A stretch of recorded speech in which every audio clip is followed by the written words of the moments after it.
అస్సలాముఅలైకుం వరహ్మతుల్లాహి వబరకాతు ఔజుబిల్లాహి మినషైతానిర్రజీం బిస్మిల్లాహిర్రహ్మానిర్రహీం.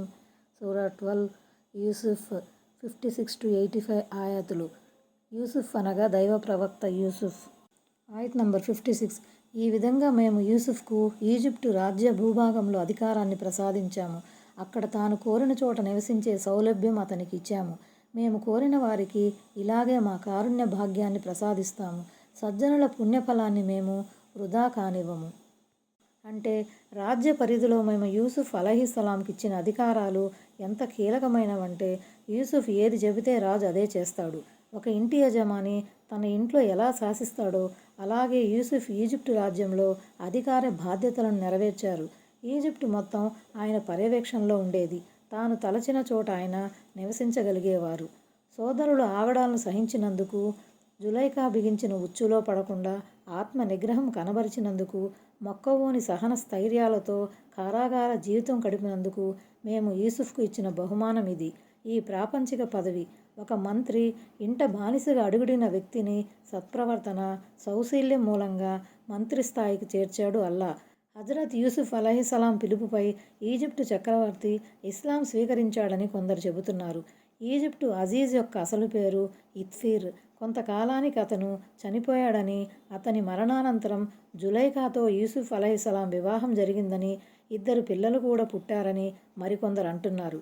ఆ ఇద్దరిలో ఒకరి పేరు అఫ్రాయిం, రెండోవాని పేరు మీషా. అఫ్రాయిమే యూషా బిన్ నూన్ అని, హజరత్ అయ్యూబ్ అలైహిస్సలాం భార్యగు రెహమత్కు ఆయన తండ్రి అని కూడా చెప్పబడింది. అయితే ఈ కథనం ప్రమాణబద్ధమైన ఉల్లేఖనాల ద్వారా నిరూపితం కాలేదు. అందువల్ల యూసుఫ్ అలైహిస్సలాం జులైఖాను నికాహ్ చేసుకున్నారన్నది సరైనదిగా అనిపించదు. అదలా ఉంచితే ఆ స్త్రీ నడవడిక ఎటువంటిదో ఇంతకు ముందే తెలుపబడింది. అలాంటి స్త్రీ ఒక ప్రవక్త దాంపత్య జీవితంలోకి రావటం అన్నది ఎంతో అసమంజసంగా, అసంబద్ధంగా తోస్తుంది. ఆయత్ నంబర్ 57. విశ్వసించి భయభక్తుల వైఖరిని అవలంబించిన వారికి లభించే పరలోక పుణ్యఫలం చాలా శ్రేష్టమైనది. ఆయత్ నంబర్ 58. యూసుఫ్ సోదరులు వచ్చి అతని సమక్షంలో హాజరయ్యారు. అతను వాళ్లను గుర్తుపట్టాడు గాని వాళ్ళు మాత్రం అతన్ని గుర్తుపట్టలేదు.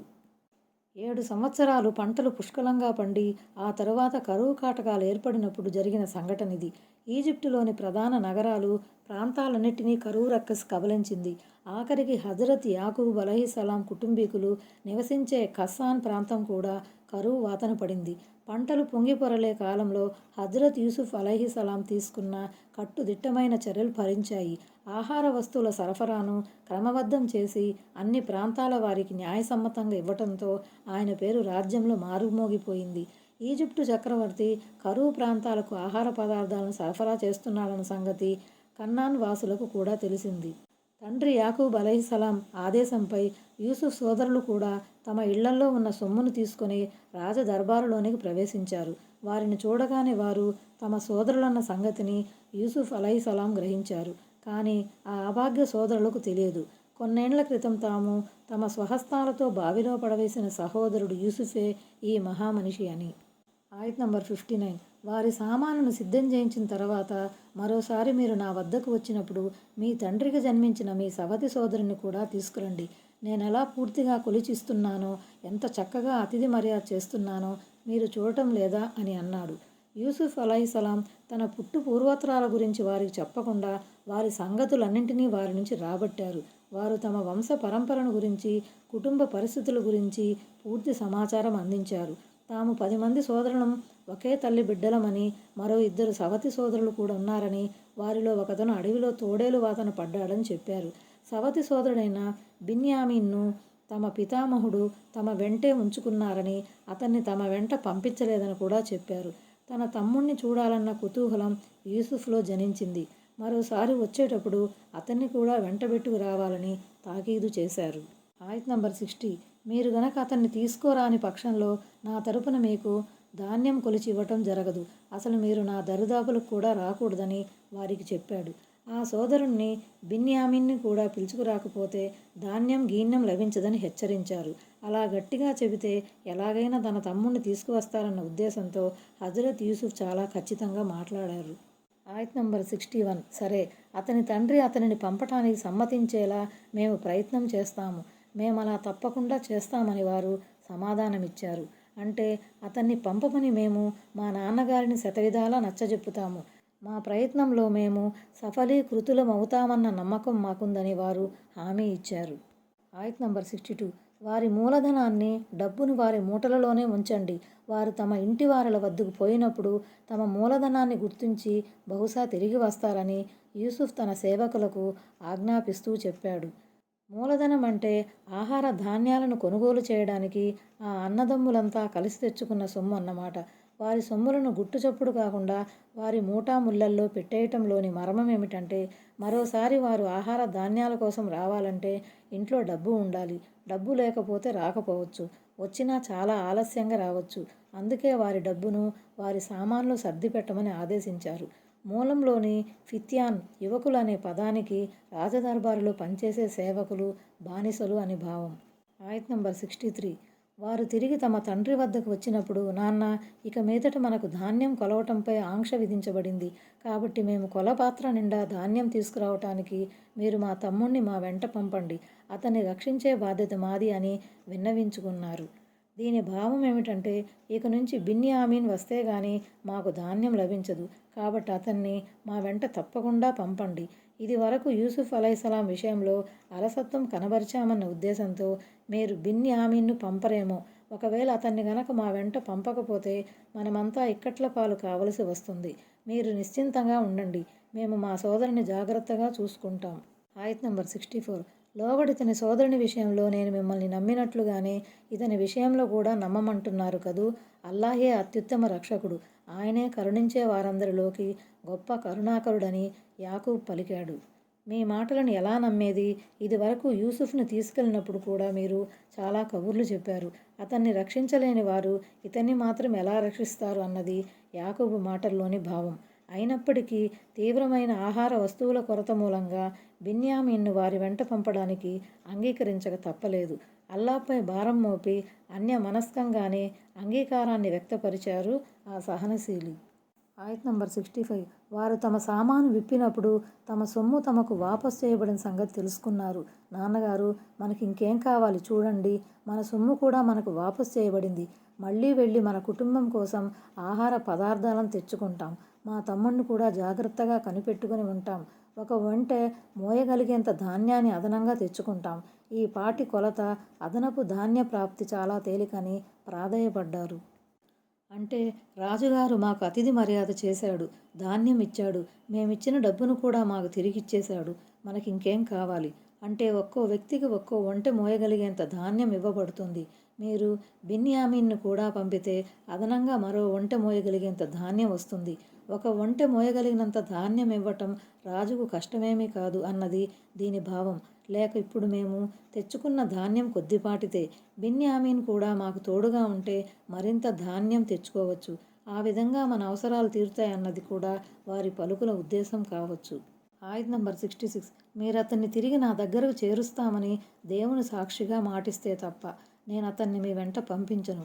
ఒకవేళ మీరంతా నిర్బంధించబడితే అది వేరే విషయం అని యాకూబ్ అలైహిస్సలాం పలికాడు.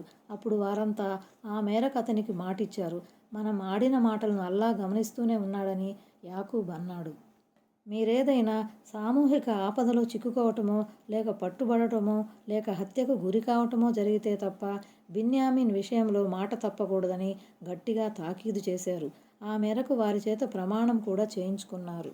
ఆయత్ నంబర్ 67. ఇంకా యాకూబ్ ఇలా ఉపదేశించాడు. నా కుమారులారా, మీరంతా ఒకే ద్వారం గుండా నగరంలోనికి ప్రవేశించకండి. వేర్వేరు ద్వారాల గుండా వెళ్ళండి. అల్లాహ్ తరపున మీపై విధించబడే ఏ విషయం నుంచి కూడా నేను మిమ్మల్ని తప్పించలేను. ఆయన ఆజ్ఞ మాత్రమే చెల్లుబాటవుతుంది. నేను పూర్తిగా ఆయన్నే నమ్ముకున్నాను. నమ్ముకునే వారంతా ఆయన్నే నమ్ముకోవాలి. ఆ 11 మంది సోదరులంతా కలిసి ఈజిప్టుకు బయలుదేరినప్పుడు కన్న కొడుకులకు తండ్రి చేసిన హితబోధ ఇది. వారంతా ఒకే తండ్రి బిడ్డలు. రంగు రూపు ఇంచుమించు ఒక్కటే. ఒకే సమయంలో ఒకే మార్గం గుండా పోతుంటే జనులు చూసి ఆశ్చర్యపోతారు, అసూయ చెందుతారు. దాంతో దిష్టి తగలవచ్చు. అందుకే వారిని చెడుచూపు నుంచి రక్షించడానికి తండ్రి ఈ విధంగా సలహా ఇచ్చారు. దిష్టి తగలటం సత్యమని హదీసు ద్వారా కూడా రూఢి అవుతుంది. దిష్టి నుంచి కాపాడుకునే వేడుకోలు, వచనాలను కూడా మహాప్రవక్త సల్లల్లాహు సల్లం తన అనుచర సమాజానికి నేర్పారు. ఉదాహరణకు, మీకేదైనా వస్తువు నచ్చితే బారకల్లాహు అనండి అని ఆయన ఉపదేశించారు. మువత్తా ఇమాం మాలిక్. ఎవరి దిష్టి తగిలిందో వారితో స్నానం చేసి ఆ నీటిని దిష్టి తగిలిన వారి శరీరంపై పోయమని చెప్పాలి.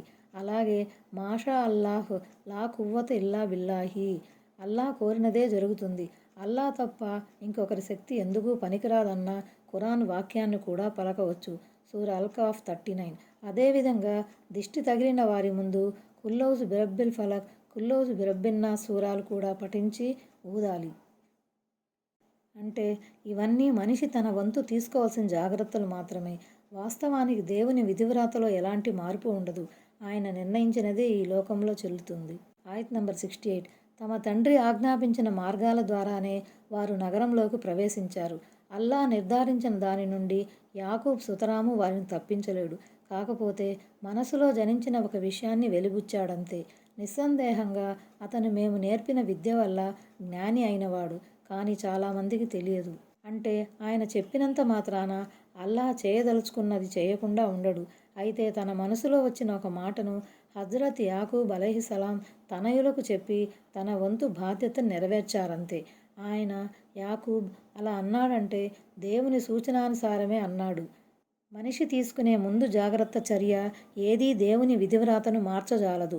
కాకపోతే దేవుడు నేర్పిన విద్య వెలుగులో దైవ ప్రవక్త అలైహిస్సలాం ఉపాయం సూచించారు. చాలామందికి ఈ విషయం తెలియదు. ఆయత్ నంబర్ 69. వారంతా యూసుఫ్ వద్దకు వెళ్ళినప్పుడు అతను తన సోదరుని వేరుగా తన దగ్గర కూర్చోబెట్టుకుని, నేను నీ అన్నను యూసుఫ్ను, కాబట్టి వీళ్ల దుశ్చేష్టలపై నువ్వు బాధపడకు అని ఓదార్చాడు. కొంతమంది వ్యాఖ్యాతల ప్రకారం ఇద్దరేసి వ్యక్తులకు ఒక్కో గది చొప్పున విడిది కోసం ఏర్పాటు చేయబడింది. ఆ విధంగా 5 గదులలో 10 మంది అన్నదమ్ములు సర్దుకోగా బిన్యామిన్ ఒంటరిగా మిగిలిపోయాడు. అప్పుడు హజ్రత్ యూసుఫ్ అలైహిస్సలాం అతనికి ఒక గదిని ప్రత్యేకంగా కేటాయించి ఏకాంతంలో అన్ని విషయాలు అతనితో చర్చించారు. తన సోదరులు తనతో చేసిన వ్యవహారం గురించి వివరంగా చెప్పారు. జరిగిన దానిపై బాధపడవద్దని అతనికి నచ్చజెప్పారు. బిన్యామీన్ ఆందోళన చెందకుండా ఉండటానికి, తనతో అక్కడే ఉంచుకోవటానికి ముందుగా వేసిన పథకం గురించి కూడా ఆ సందర్భంగా అతనికి చెప్పారని మరికొంతమంది వ్యాఖ్యాతలు అభిప్రాయపడ్డారు. ఆయత్ నంబర్ 70. ఆ తరువాత వారి సామగ్రిని వారికిచ్చే ఏర్పాటు చేసి తన సొంత సోదరుని సామానులో మాత్రం మంచినీరు త్రాగే ఒక గిన్నెనుంచాడు. తరువాత పిలుపు ఇచ్చేవాడొకడు, ఓ బిడారు జనులారా, మీరే ఈ దొంగతనం చేశారని ఎలుగెత్తి మరీ చెప్పాడు. నీరు త్రాగే ఆ పాత్ర లేక గిన్నె బంగారు లేదా వెండితో చేయబడినదని, దానితో ధాన్యం కూడా కొలిచేవారని ఖురాన్ వ్యాఖ్యాతలు భావిస్తున్నారు. ఈ పాత్రను గుట్టుచప్పుడు కాకుండా బిన్యామిన్ సామానులో పెట్టించడం జరిగింది. ఆయతలో అల్-ఈర్ అనబడింది. ధాన్యం మోసే వంటలను, గాడిదలను, కంచర గాడిదలను అల్-ఈర్గా వ్యవహరిస్తారు. ఈ ఆయతలో అయ్యతుహల్ ఈర్ అనబడింది. అంటే సామగ్రిని తీసుకుపోతున్న ఓ బిడారు జనులారా అని అర్థం వస్తుంది. హజ్రత్ యూసుఫ్ అలైహిస్సలాం ముందుగా వేసుకున్న పథకం ప్రకారం బిడారు జనులను వాకబు చేస్తున్నారని పిలుపు ఇచ్చే రాజభటునకు తెలియదు మరి. అందుకే మీరు దొంగలని ఠకీమని చెప్పేశాడు. అంటే రాజుగారి సమ్మతం లేకుండానే ఆ ఖరీదైన పాత్ర మీ సామానులోకి ఎలా వచ్చి చేరిందన్నది అతని మాటలోని ఉద్దేశం. ఆయత్ నంబర్ 71. వాళ్ళు వారి వైపుకు తిరిగి, మీదే వస్తువు పోయింది అని అడిగారు. ఆయత్ నంబర్ 72. రాజుగారి గిన్నె పోయింది, దాన్ని తెచ్చిన వారికి ఒక వంట బరువు ధాన్యం లభిస్తుంది, ఆ బాధ్యత నాది అని చెప్పాడు. అంటే సామాను చెక్ చేయకముందే ఆ పాత్రను తెచ్చి ఇచ్చిన వారికి బహుమానం లభిస్తుంది, లేదా ఒక వంట మోయగలిగేంత ధాన్యం ఇవ్వబడుతుందని ఇందు మూలంగా నేను మీకు హామీ ఇస్తున్నానని ఆ రాజభటుడు చెప్పాడు. ఆయత్ నంబర్ 73. అల్లాహ్ తోడు, మేము రాజ్యంలో అరాచకాన్ని సృష్టించటానికి రాలేదు, మేము దొంగలం అంతకన్నా కాము, ఈ సంగతి మీకు బాగా తెలుసు అని వారు సమాధానమిచ్చారు.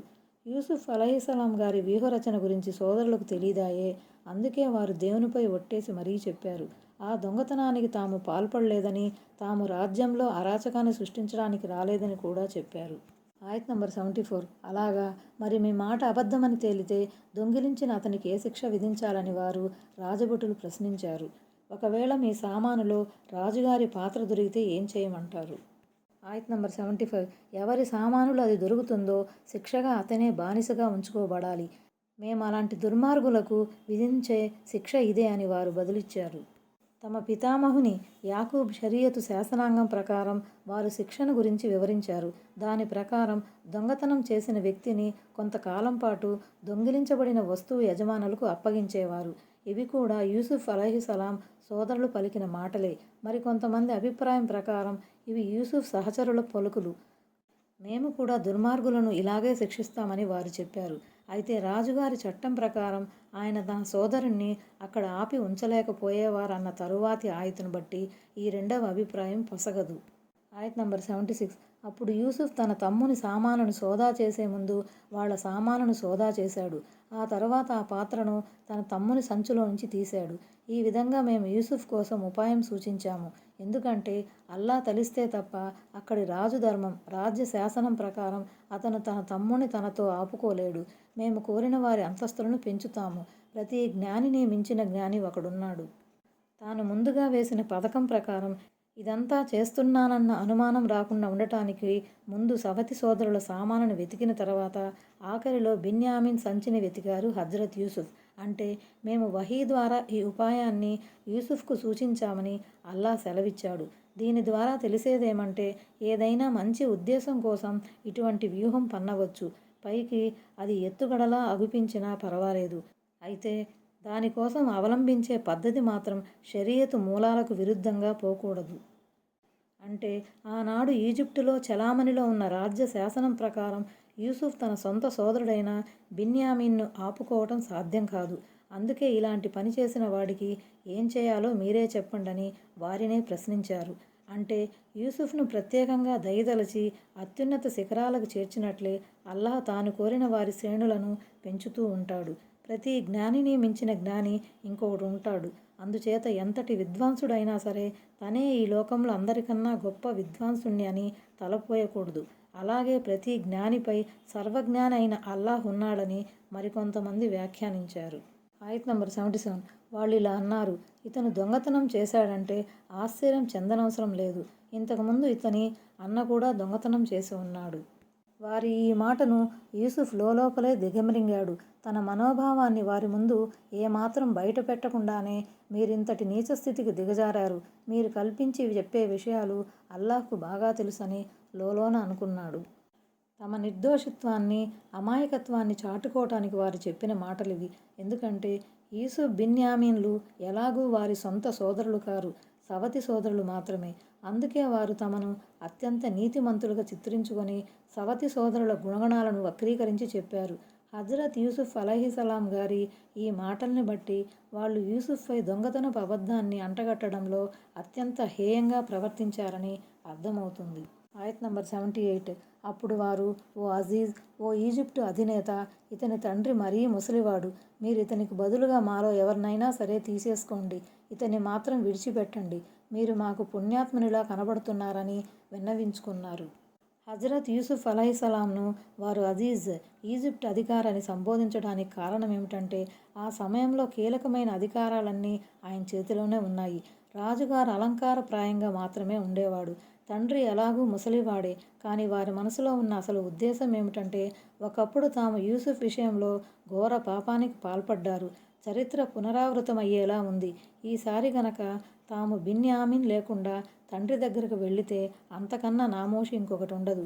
యూసుఫ్ లాగే బిన్యామీన్ను కూడా నాకు దక్కకుండా చేశారా అని తండ్రి విలపిస్తాడు. అందుకే వారు అప్పటి వరకు యూసుఫ్ తమకు చేసిన ఉపకారాలను దృష్టిలో ఉంచుకొని ఈసారి మరో ఉపకారం చేయమని ప్రాధేయపడ్డారు. ఆయన్ని మనసున్న మంచి మనిషిగా పేర్కొన్నారు. ఆయత్ నంబర్ 79. అల్లా శరణు, ఎవరి దగ్గర మా వస్తువు దొరికిందో అతన్ని వదిలేసి మరొకరిని ఎలా పట్టుకోగలం? అలా గనక చేస్తే మేము ముమ్మాటికి అన్యాయస్తులం అవుతామని యూసుఫ్ చెప్పాడు. బిన్యామీన్ను తన వెంట ఉంచుకోవటం యూసుఫ్ అలైహిస్సలాం ప్రధాన లక్ష్యం. అందుచేత ఆయన వారి ప్రతిపాదనను నిర్బంధంగా తోసిపుచ్చారు. ఆయత్ నంబర్ 80. వాళ్ళు అతని విషయంలో నిరాశ చెంది ఏకాంతంలో కూర్చుని పరస్పరం సంప్రదించుకోసాగారు. వారిలో అందరికన్నా పెద్దవాడు ఇలా అన్నాడు, అల్లా పేరు మీద మీ చేత ప్రమాణం చేయించి మీ తండ్రి మీ నుంచి మాట తీసుకున్న సంగతి మీకు తెలియదా? ఇంతకుముందు మీరు యూసుఫ్ విషయంలో కూడా తప్పు చేసున్నారు.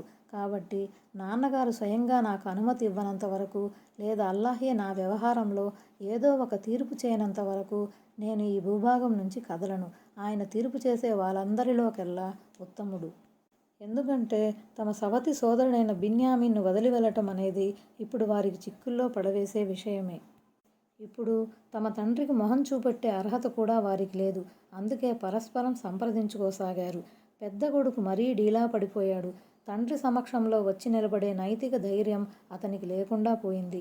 అందుకే నిజానిజాలను విచారించి తన తప్పు ఏమీ లేదని తండ్రి నిర్ధారించుకునేదాకా ఇంటికి రాకూడదని నిశ్చయించుకున్నాడు. అల్లాహే ఏదో ఒక తీర్పు చేయనంత వరకు అన్న మాటల్లోని ఆంతర్యం ఏమిటంటే, ఈజిప్టు పాలకుడు బిన్యామీన్ను వదలనంత వరకు, లేదా తన ఖడ్గ బలంతో విజృంభించి తన తమ్ముణ్ణి విడిపించుకుని పోయే శక్తిని దేవుడు తనకు ఇవ్వనంత వరకు ఇంటికి రానుగాక రాను. ఆయత్ నంబర్ 81. మీరంతా నాన్నగారి దగ్గరకు తిరిగి వెళ్ళి ఇలా చెప్పండి, నాన్నగారు, మీ కుమారుడు దొంగతనం చేశాడు. మేము మాకు తెలిసిన దాని గురించి మాత్రమే సాక్ష్యం ఇచ్చాము. అగోచర విషయాలను మేము కాపాడేవారం కాము. అంటే, నాన్న, బిన్యామీన్ను సురక్షితంగా మా వెంట తీసుకువస్తామని మేము మీకు మాట ఇచ్చిన సంగతి నిజమే. మాకు తెలిసినంత వరకు మేము ఈ మేరకు మాట ఇచ్చాము. కానీ ఆ తర్వాత ఇలా జరుగుతుందని మాకేం తెలుసు? గత్యంతరం లేని స్థితిలో మేము బిన్యామీన్ను వదిలి రావాల్సి వచ్చింది. ఈ మాటలకు మరో భావం ఇది. దొంగతనం చేసిన వాడికి విధించే శిక్ష ఏమిటి అని అడిగితే మాకు తెలిసిన శిక్షను గురించి మేము చెప్పాము. కానీ ఆ శిక్ష మా తమ్మునికే పడుతుందని మేము ఊహించను అయినా లేదు. శిక్షకు సంబంధించి మేము చేసిన ప్రతిపాదనలో ఎలాంటి దురుద్దేశము లేదు. అయితే సామాను వెతికేసరికి ఆ దొంగ బిన్యామీనేనని తేలింది. ఇందులో మా దోషం ఏముంది చెప్పండి అని వాళ్ళు చెప్పదలిచారు. అంటే భవిష్యత్తులో సంభవించబోయే పరిణామాలు మా పట్ల ఇలా విపత్కరంగా ఉంటాయని ఊహించలేదు. ఆయత్ నంబర్ 82. కావాలంటే మేము విడిదేసిన పట్టణవాసులను తిరుగు ప్రయాణంలో మేము ఎవరితో పాటు తిరిగి వచ్చామో ఆ బిడారు జనులను కూడా అడిగి తెలుసుకోండి. మేము నిజం చెబుతున్నాము. పట్టణం అల్ ఖరయా అంటే తాము ధాన్యం కొనుగోలు చేయడానికి వెళ్ళిన ఈజిప్ట్ అని భావం. బిడారు వారు ఈర్ అంటే ప్రయాణంలో తమతో కలిసి వచ్చిన జనులు అని అర్థం.